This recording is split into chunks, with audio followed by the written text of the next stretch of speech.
Hello guys, hello. This is for Gemini. Gemini, welcome dito sa aking channel, Kapalaran 888 Gemini. Alamin natin Gemini kung anong messages, vibration, gabay, energy para sa inyong lahat.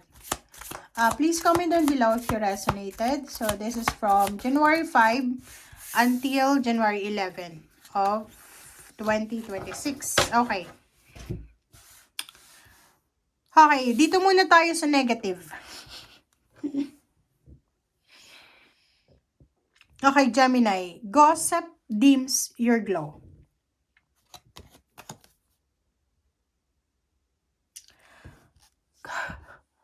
Basahin ko lang Huwag niyong anuhin ako kasi nakita niyo naman, binalasa ko naman siya. Okay? Okay, speaking poorly about others tarnishes your energy and your reputation. So avoid bonding over complaints and feeling superior. Human beings weren't designed to be perfect, and this includes you. Instead, raise your vibration by engaging in positive communication. Celebrate what does work and who is awesome. The more you do this, the more radiant you will become. Pasensya na guys masakit kasi yung bibig ko. Okay. 'Di ba?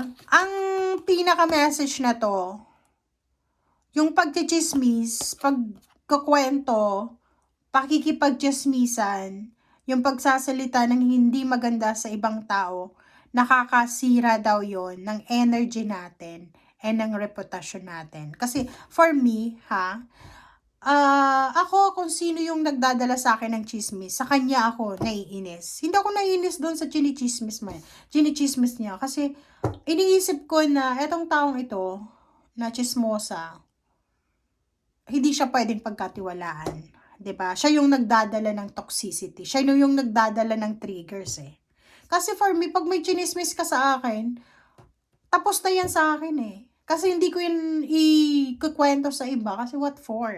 'Di ba? Sa akin na yun. Depende na yun sa akin kung ikukwento ko pa sa iba. Pag kwentuhan mo ako ng kwento, makikinig lang ako. But I will not absorb that negative energy. Kasi negative energy yan And guys, if you are believing sa tarot, ang chismis, betrayal, siya ang isa sa nakakaapekto sa pagpasok ng biyaya. Okay? Kaya tama to So, iwasan mo daw yung pakikipagkaibigan, yung may mga kaibigan na yung bonding nila is chismis sa GC, group chat. Nako, and yun yung pinaka-devil na gawain ng human being sa ngayon.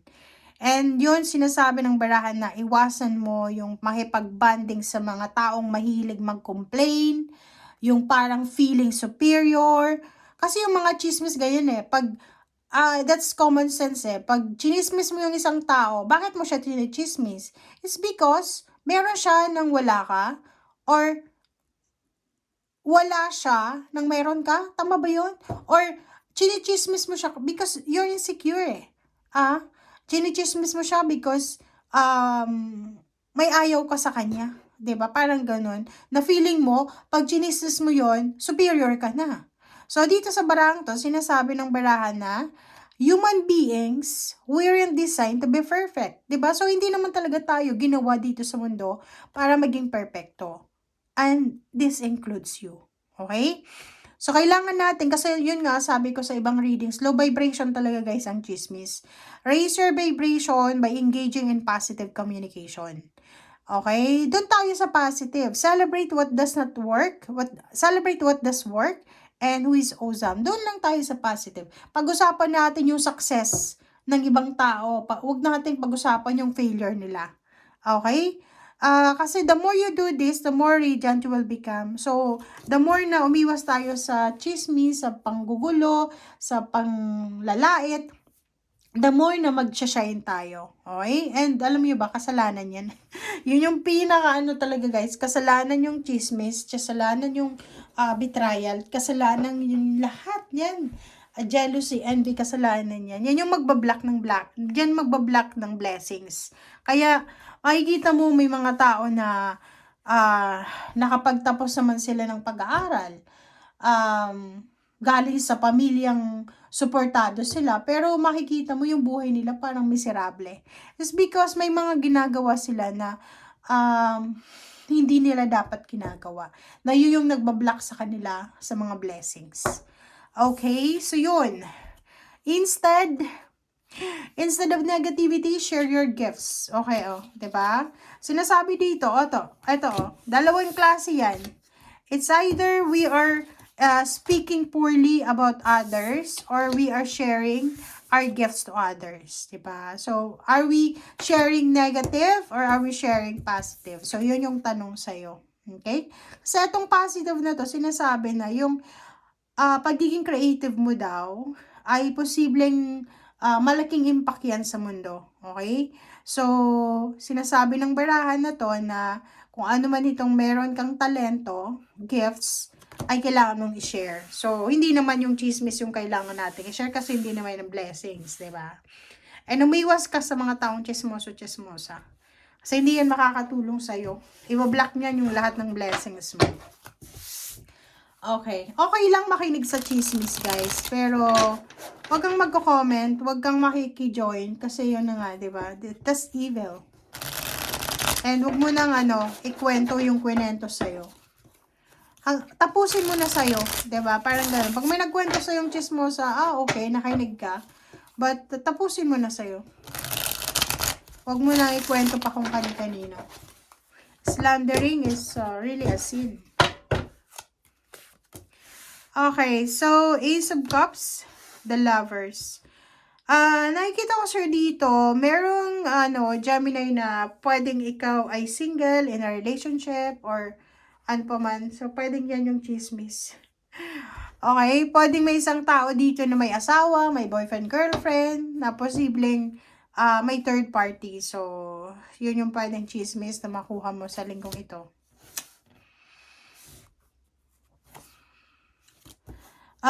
Nakikita ko dito na if you are in a relationship, sinasabi ng barahan na there's a development sa relationship mo. So, maybe from boyfriend, girlfriend, live-in partner kayo, going to married life. Meron ditong unexpected pregnancy. Kung lalaki ka or babae, if you're not ready for a baby, for a commitment, mag-contraception kayo, guys. Kasi dito, sinasabi ng barahan na there's unexpected news, good news about baby, newborn, pregnancy, or basta different Gemini, different news coming para sa inyo regarding baby. Pwedeng sa anak nyo, pamangkin, or kanino man siya. The World card. 7 of Swords. This is your energy. Okay, yun lang. Sa linggong ito, sinasabi ng baraha sa'yo dito na punong-puno ka ng motivation. Punong-puno ka ng motivation. You are super strong. You are super courageous. Regarding sa kung paano mo mapagtatagumpayan ang financial. Okay? Like for example, ang dami mong nire-research na pwede mong pagtrabahuhan, mga strategy kung paano ka mag-ipon ng pera. And the Hermit is here. Sinasabi ng barahan na yung Hermit daw ay kailangan nating magdahan-dahan. Pag-isipan nating mabuti, maayos, Gemini, lahat ng decision making na gagawin natin simula ngayong linggo, especially if it's about money. Kasi may 7 of Swords dito, this is your energy, yung aggressiveness mo, okay? Yung aggressiveness mo para sa pag-unlad, yung mabilis na action, yun yung pwedeng maging parang sagabal sa mga plano mo sa buhay. So, sa linggong ito, sinasabi ng barahan na pag-isipan natin ng lahat ng decision making natin, especially kung meron ditong involved na pera. Yung courage and determination mo, walang question dyan. So, ipagpatuloy mo lang yung pagiging courageous mo.